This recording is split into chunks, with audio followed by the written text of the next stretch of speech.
Hello बच्चों, कैसे हैं आप लोग। I hope all of you are very well. बच्चों, आप स्वस्थ और मस्त होंगे। आज मैं इस वीडियो में कुछ खास बताने वाला हूं। इसके पहले वाले वीडियो में हमने क्लास 10th के लिए पॉलिनोमियल बहुपद से रिलेटेड बेसिक कॉन्सेप्ट हमने आपको क्लियर किया था, और मुझे उम्मीद है कि आप सबको basic concept, types of polynomial, what is polynomial, और on the base of number of term, on the base of degree of polynomial के बेस पर क्लासिफिकेशन की बात की थी। तो आप सबको अच्छे तरीके से क्लियर हो गया होगा। आज हम इस सेकेंड वीडियो में पॉलिनोमियल से रिलेटेड कुछ ग्राफिकल चर्चा करेंगे कि अगर किसी बहुपद का ग्राफ है तो हम कैसे बनाएंगे, या जो किसी बहुपद के शून्यक हैं, पॉलिनोमियल्स के जीरोज हैं, उनका ज्योमेट्रिकल मीनिंग क्या है, उसे हम इस वीडियो में अच्छे तरीके से समझेंगे। तो आइए अब शुरू करते हैं। बहुपद के शून्यक का ज्यामितीय अर्थ क्या है, ज्योमेट्रिकल मीनिंग क्या है। तो इससे पहले कल मैंने उससे पहले वाले वीडियो में बताया था कि शून्यक होते क्या हैं, लेकिन फिर भी हम जीरोज की बात एक बार फिर चर्चा कर देते हैं कि px, मान लीजिए कि कोई एक बहुपद है और इस बहुपद में वेरिएबल x की जगह पर एक कोई रियल नंबर रख देते हैं, एक वास्तविक संख्या रख देते हैं, और इसको रखने पर अगर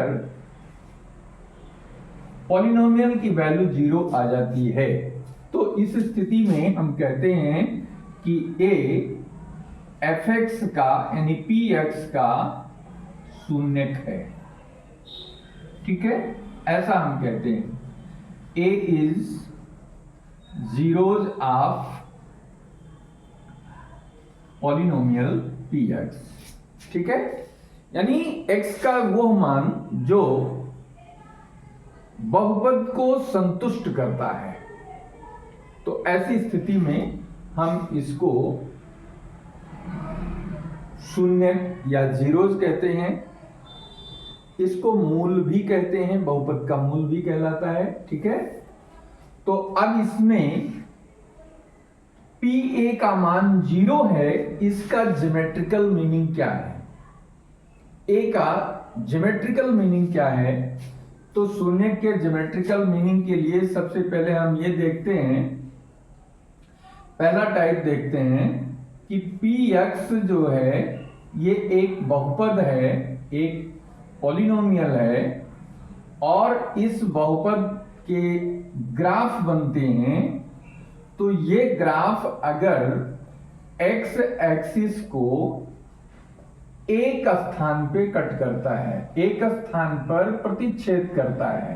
ठीक है, एक स्थान पर अगर ये प्रतिच्छेद करता है तो इसका मतलब है कि ये एक शून्यक रखता है। इसके मूल कितने हैं, एक शून्यक रखता है। ठीक है, ओनली 1 जीरोज, एक ही जीरोज होगा इसका। क्लियर। और जब ये एक जीरोज रखेगा, इट मींस ये px क्या है, ये रैखिक बहुपद कहलाएगा, रैखिक बहुपद होगा। जो ग्राफ है फंक्शन का, जो बहुपद का ग्राफ है, वो अगर x अक्ष को सिर्फ एक जगह पे कट कर रहा है, तो ऐसी स्थिति में वो रैखिक बहुपद कहलाएगा। जैसे मान लीजिए ये कोई हमने कोऑर्डिनेट सिस्टम लिया और इस पर हमने देखा कि एक कोई स्ट्रेट लाइन है जो x एक्सिस को a पॉइंट पे कट कर रहा है। तो यहां पर जो इसका x कोऑर्डिनेट होगा, जिसे हम भुज कहते हैं, तो ये शून्य को दर्शाएगा, ये मूल को दर्शाएगा, या फिर इसको हम कह सकते हैं कि ये जीरो होगा, px का जीरो होगा। अब यहां सपोज कर लो कि px कोई यहां x माइनस 5 है, x प्लस 5 है, ठीक है। तो अब यहां पे क्या है, जो px की वैल्यू है वो जीरो है। px की वैल्यू जीरो कब होगी यहां पे, जब x का मान -5 आएगा। तो यहां पे क्या रखेंगे, -5 प्लस 5 कितना हो गया, जीरो, यानी p -5 की वैल्यू जीरो आ गई। तो -5 क्या हो गया, ये px का शून्य कहलाया, ठीक है। इस तरीके से हम इसको देख सकते हैं। दूसरा, तो जितने भी रैखिक बहुपद होते हैं, लीनियर पॉलिनोमियल होते हैं, उनके केवल एक और एक जीरोज होते हैं, एक शून्यक होते हैं। दूसरा, द्विघात बहुपद। द्विघात बहुपद जो है क्वाड्रेटिक पॉलिनोमियल,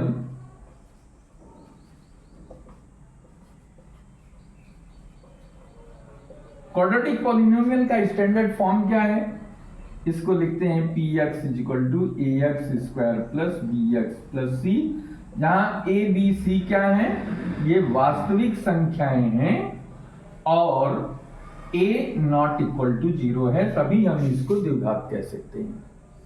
अब इस द्विघात के लिए ये पहले भी हमने बताया था कि जितने घात का बहुपद होता है उसके अधिकतम उतने शून्यक होते हैं।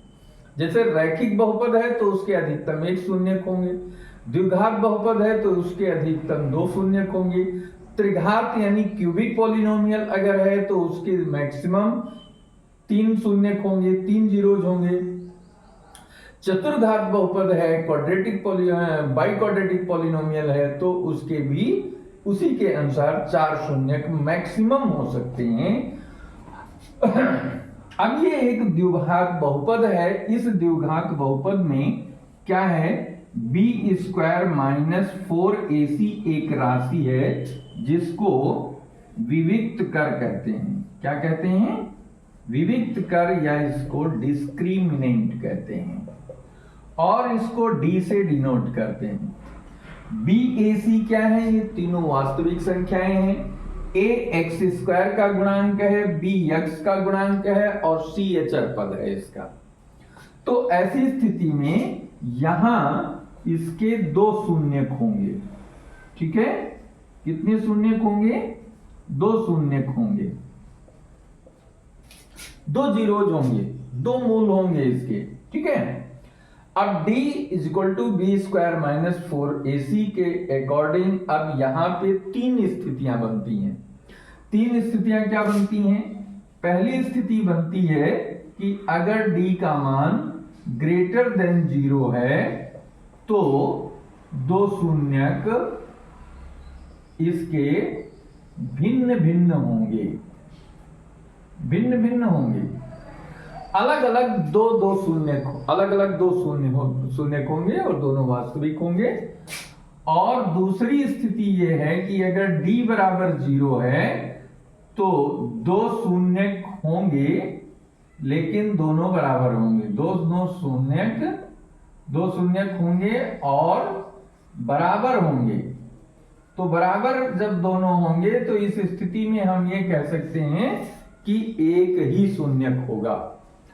अब तीसरी स्थिति ये है कि जब d <0 होगा तो कोई शून्यक नहीं होगा, कोई शून्यक नहीं होगा। बात क्लियर हो गई है, इसमें कोई शून्यक नहीं होगा। अब इसके लिए यहां पे ये देखते हैं कि जो इनका ज्योमेट्रिकल मीनिंग है, d > 0 अगर है तो ग्राफ x अक्ष को दो जगह काटेगा, दो स्थान पर काटेगा, ठीक। और उस स्थान पे जहां पे दो स्थान पे काटेगा वहां का जो x नियतांक होगा वो उसका मूल होगा, और दूसरी जगह जहां काटेगा उस बिंदु का जो x नियतांक होगा वो उसका मूल होगा। तो इसके लिए हम देख लेते हैं, इसका ग्राफ बना करके कुछ इस तरीके से।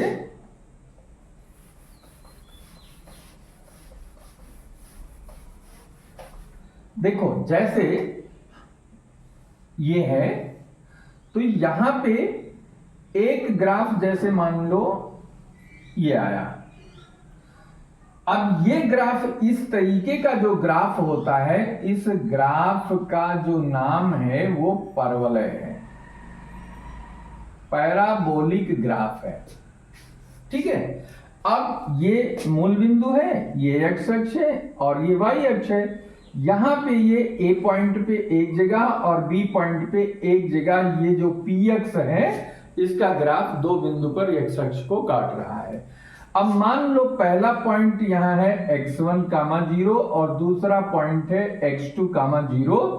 तो ये x1 और x2 px के दो शून्यक हो गए।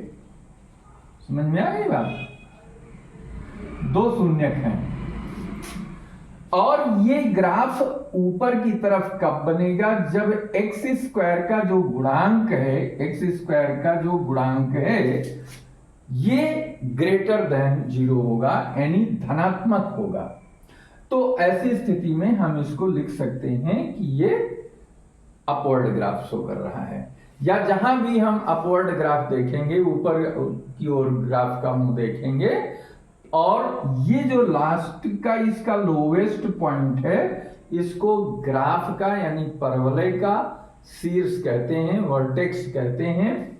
तो इसका भी अपना एक कोऑर्डिनेट होता है। तो वर्टेक्स यानी जो इसका वर्टेक्स है उस वर्टेक्स का कोऑर्डिनेट -b/2a -d/4a होता है। ठीक है। ये वर्टेक्स का कोऑर्डिनेट, इस पॉइंट का जो कोऑर्डिनेट है, सपोज कर लो Q पॉइंट है तो उसका निर्देशांक ये हो जाएगा। और इस तरीके से अगर हम इसमें दूसरा देखें d = 0। अच्छा, एक और चीज इसमें देख लो, एक ग्राफ की स्थिति ये भी कि मान लीजिए ये ग्राफ बन रहा है। अब इस ग्राफ में देखो ये ओरिजिन पे कट कर रहा है और ये दूसरा B पॉइंट पे कट कर रहा है। तो इस ग्राफ का जो माउथ है वो नीचे की तरफ है। और ये क्यों नीचे की तरफ है? जब एक्स स्क्वायर का गुणांक यानी कोफिशिएंट a नेगेटिव होगा। ठीक है। और ये पॉइंट इसका जो वर्टेक्स है Q, ये Q ऊपर की तरफ जाएगा। इस पॉइंट का जो कोऑर्डिनेट का x पार्ट है वो इसका एक शून्यक कहलाएगा, और B के कोऑर्डिनेट का जो ये x पार्ट है ये इसका दूसरा शून्यक कहलाएगा। तो ये पहली स्थिति है जब d > 0 है। ये कब के लिए है? d > 0 की स्थिति में ये हमको देखना है। और दूसरी स्थिति यहां पे है कि d का मान 0 के बराबर है, d यानी डिस्क्रिमिनेंट जिसको हम विविक्त कर कहते हैं। तो इस स्थिति का जो ग्राफ बनेगा, यानी जो ज्योमेट्रिकल मीनिंग की हम बात कर रहे हैं, अगर यहां a का मान 0 से बड़ा है और d = 0 है तो इसका जो ग्राफ बनेगा वो कुछ इस तरीके का बनेगा। ये रूप कैसा है? पैराबोलिक है। इसको पैराबोला के रूप में, जैसे मान लीजिए कि यहां से कोई गेंद फेंकी जाए और ये पृथ्वी पर ये सबसे पहले ऊपर जाएगी, वो ऊपर जाकर के फिर नीचे आएगी।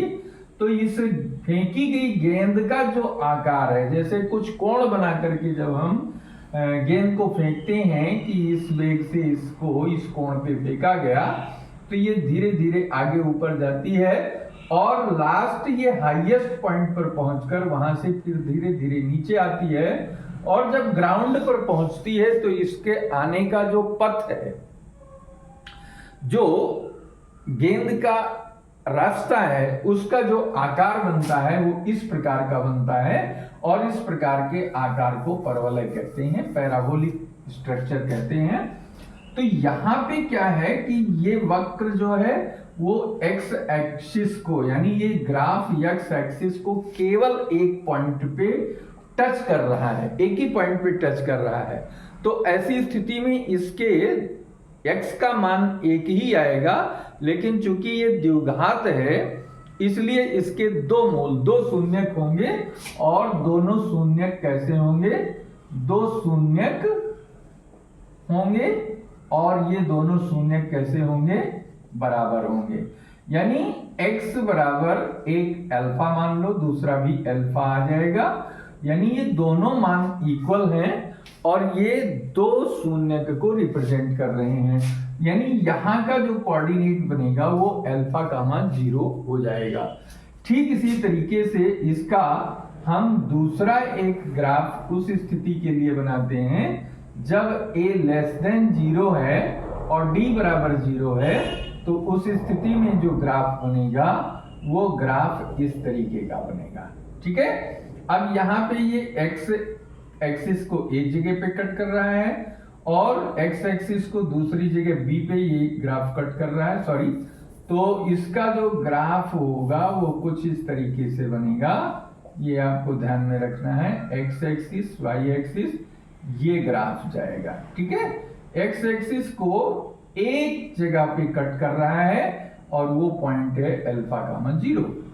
यहाँ d का मान क्या है, ग्रेटर देन 0 है, sorry d is equal to 0 है और a का मान लेस देन 0 है। तो अब ये ग्राफ a लेस देन 0 होने के कारण, यानी x का गुणांक जो है वो नेगेटिव होने के कारण, x स्क्वायर का गुणांक नेगेटिव होने के कारण ये इसका जो माउथ है ग्राफ का वो नीचे की तरफ शो कर रहा है। ठीक है, ये चीजें हमने देख ली। अब इसके बाद एक और लास्ट पॉइंट इसका तीसरा है, वो तीसरा पॉइंट हम आपको बता दें कि ये है d लेस देन 0। अब जब d लेस देन 0 है तो ये रिप्रेजेंट करेगा कि कोई शून्यक नहीं है। क्या बनेगा ये, कोई शून्यक नहीं है। ठीक है, इसका मतलब ये x अक्ष को ग्राफ स्पर्श नहीं करता, डोंट टच। ठीक है, neither touch the graph nor intersect the graph. X अक्ष को ना तो स्पर्श करता है, ना स्पर्श करता है और ना प्रतिच्छेद करता है। प्रतिच्छेद माने काटना, प्रतिच्छेद भी नहीं करता है। ठीक है, यानी इसका जो ग्राफ आया वो एक ग्राफ a अगर पॉजिटिव है तो इसका ग्राफ इस तरीके से बनेगा, और अगर इसका एक्स स्क्वायर का गुणांक नेगेटिव है, a लेस देन 0 है और d भी लेस देन 0 है, यहाँ d लेस देन 0 है और a ग्रेटर देन 0 है, तो इसका जो ग्राफ है वो इस तरीके से। अब यहाँ ग्राफ देखिए, ये x एक्सिस को कहीं भी स्पर्श नहीं करता है, इसका मतलब इसके कोई शून्यक नहीं है। ये जो ग्राफ है ये अपवर्ड है क्योंकि x स्क्वायर का जो कोफिशिएंट है वो पॉजिटिव है, और ये x एक्सिस को कहीं भी ना तो टच करता है और ना तो वो इंटरसेक्ट करता है, इसलिए ये ना जो इसके कोई शून्य नहीं है। तो तीन कंडीशन हमने बता दी। पहली कंडीशन बताई d ग्रेटर देन 0 है, तो उस स्थिति में ग्राफ x एक्सिस को दो जगह कट करेगा और x के दो वैल्यूज होंगी तो उसको x के दो शून्य कहेंगे। दूसरी स्थिति है d less than 0, sorry d बराबर 0 इक्वल टू 0। ऐसी स्थिति में x graph of polynomial x axis को ओनली टच करेगा, और टच करने की कंडीशन में ये केवल एक मान देगा, लेकिन वो दोनों मान क्या होंगे, x मान तो एक ही होगा लेकिन वो दो अलग अलग जो है दो मान ये कोइंसिडेंट यानी संगामी की स्थिति में कहे जाएंगे। तो यहाँ पे दो मान एक दूसरे पर कोइंसिडेंट हैं, तो ऐसी स्थिति में ये ग्राफ को एक्स एक्सिस एक जगह टच कर रहा है। और तीसरा हमने बताया कि d लेस देन 0 यानी x के कोई शून्य नहीं होंगे और इसका ग्राफ x अक्ष को टच नहीं करेगा। ठीक है। और ग्राफ का जो दो स्थितियां हैं, पैराबोला का माउथ ऊपर की तरफ कब होगा? जब एक्स स्क्वायर का गुणांक a पॉजिटिव आएगा और एक्स स्क्वायर का गुणांक a अगर नेगेटिव है तो उस केस में इसका जो ग्राफ है वो डाउनवर्ड होगा। ये तीनों कंडीशन में, चाहे d ग्रेटर देन 0 है, चाहे d बराबर 0 है और चाहे d लेस देन 0 है, तीनों स्थितियों के लिए ये मान देखने को मिलता है।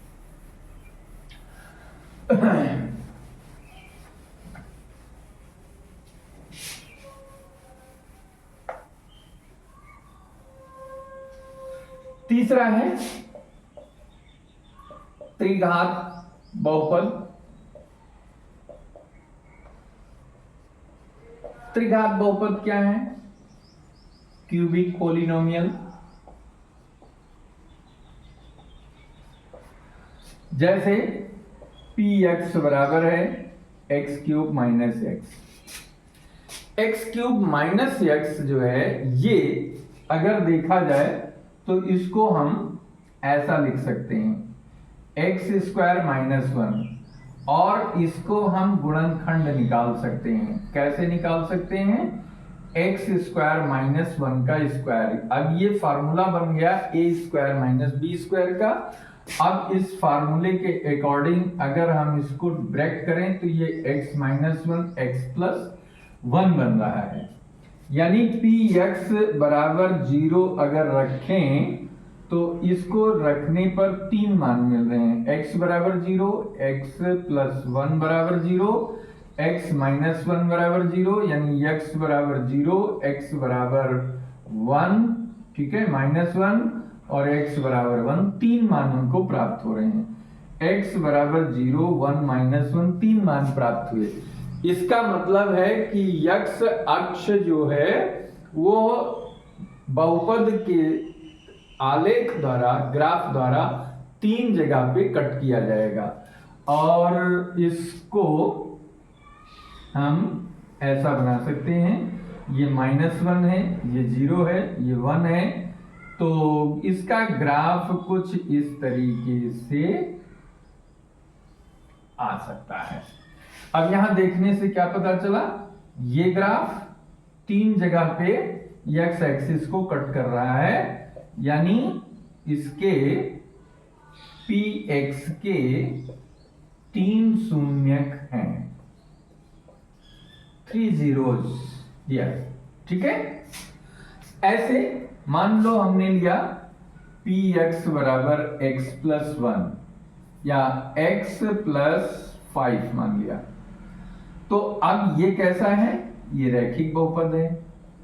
रैखिक बहुपद में हमने बताया था कि ऐसा बहुपद जो होगा उसका जो ग्राफ होगा वो x एक्सिस को एक जगह पे कट करेगा, -5, 0 आ जाएगा। कैसे आया? x प्लस 5 बराबर 0 रखा, x बराबर -5 आया, और x एक्सिस पर y की वैल्यू 0 होती है, इसलिए इसका कोऑर्डिनेट हो गया -5, 0, और इसका जो शून्यक आया वो शून्यक -5 के बराबर हुआ, और इसका जो ग्राफ है वो एक स्ट्रेट लाइन शो करेगा। ठीक है। कल हम अगले वीडियो में हम आपको बताएंगे कि किसी बहुपद का, किसी पॉलिनोमियल का ग्राफ कैसे बनाते हैं। ठीक है, अगले वीडियो में हम आपको ये बताएंगे। दूसरा है, अगर हमारे पास px बराबर x माइनस 2 और x माइनस 3 है, ठीक है। अब ये ऐसे भी हो सकता है, मान लो x square minus 5x plus 6 के रूप में भी हो सकता है। इसका फैक्टर कर सकते हो, यानी दो गुणनखंड इसके आ सकते हैं। अब इसका जब हम ग्राफ बनाएंगे तो इसका ग्राफ, अब यहां देखिए x स्क्वायर का गुणांक क्या है? a का मान 1 है, b का मान -5 है और c का मान 6 है। a जो है यहाँ पे ग्रेटर देन 0 है, डी डिस्क्रिमिनेंट अगर निकालें B square minus 4ac, b minus 5 का square minus 4 into A into C का मान है 6, तो ये 25 हो गया, माइनस 6 चौक 24 बराबर 1 आया। d का मान 1 है यानी d ग्रेटर देन 0 है। तो अब स्थिति में d ग्रेटर देन 0 है, इसका मतलब x के दो मान यहाँ पे हमको 2 और 3 प्राप्त होंगे। तो इसका जो ग्राफ बनेगा वो ग्राफ कुछ इस तरीके से जाएगा। यहाँ पे ये 2 है x का मान और x का मान 3 है, तो ये दो शून्य किसके हो गए, a ग्रेटर देन 0 है इसलिए ये अपवर्ड है, d ग्रेटर देन 0 है इसलिए ये दो जगह पे x एक्सिस को कट कर रहा है। ठीक है, तो इस तरीके से हम देख सकते हैं कि किसी भी पॉलिनोमियल के ग्राफ का या उसके जीरोज का क्या ज्योमेट्रिकल मीनिंग है, क्या ज्यामितीय अर्थ है, ये हम इस तरीके से देख सकते हैं कि इसको देखने से पता चला कि इसका ग्राफ पैराबोलिक होगा, इसको देखने से पता चला कि x अक्ष को ये दो जगह पे कट करेगा, x के दो मान जो प्राप्त होंगे वही इसके शून्य कहलाएंगे। और तीसरा एक और ले लीजिए, सपोज कर लीजिए x square minus 2x plus 1 है। अब ऐसी स्थिति में इसको भी हम लिख सकते हैं x माइनस 1 होल स्क्वायर। यहाँ पे d निकालेंगे तो d बराबर 0 आएगा, a का मान यहाँ ग्रेटर देन 0 है। अब इसके आधार पर अगर इसका ग्राफ देखें तो इसका ग्राफ कुछ इस तरीके से बनेगा, ये x एक्सिस को एक जगह पे टच करेगा। ठीक है, ये ग्राफ बनेगा x इक्वल टू 1, यानी इसका जो कोऑर्डिनेट आएगा 1 का मान 0 आएगा। अब यहाँ पे x का मान 1 है लेकिन ये द्विघात है तो इसके दो मान प्राप्त होंगे, x बराबर 1 का मान 1, ये इसके दो शून्यक होंगे। दोनों शून्यक कैसे हैं, बराबर हैं। ठीक है, दोनों शून्यक बराबर हैं।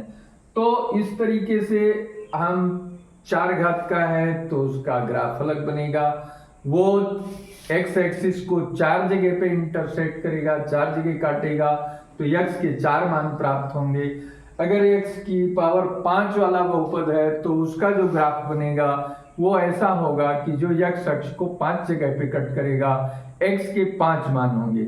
अगर 5 घातीय बहुपद है कोई तो उसमें अधिकतम 5 वास्तविक मान हो सकते हैं और न्यूनतम 1 वास्तविक मान हो सकते हैं। ऐसे ही त्रिघात है तो त्रिघात में अधिकतम 3 शून्य उसके हो सकते हैं जो वास्तविक हैं और न्यूनतम 1 वास्तविक शून्य उसके हो सकते हैं। इस प्रकार हमने ज्यामितीय अर्थ शून्यकों का हमने देखा है और इस को अगर हम महसूस करें तो हमें लगता है कि कंसेप्ट सभी बच्चों को अच्छे से क्लियर हो गया होगा और इसी तरीके के और वीडियोज आपको मिलते रहें, आपके ज्ञान की जो ये श्रृंखला है चलती रहे। तो इसके लिए ज़रूरी है कि इस चैनल को आप निश्चित रूप से जो नए स्टूडेंट्स इस चैनल पर आए हैं वो इसको सब्सक्राइब कर लें और ये वीडियो का नॉलेज अगर आपको यूजफुल लगता है और आपको लगता है कि इसको और फ्रेंड्स को शेयर किया जाए, उनको भी इसका लाभ प्राप्त हो, तो आप इसको अधिक से अधिक शेयर कर सकते हैं। और इस वीडियो की अगर कंटेंट और मेथड ऑफ टीचिंग अगर आपको पसंद आई हो तो आप लाइक भी कर सकते हैं, ये आपके ऊपर निर्भर है। ठीक है, इसी के साथ इस वीडियो को यहीं पर हम कंप्लीट करते हैं और फिर मिलते हैं अगले वीडियो में कल।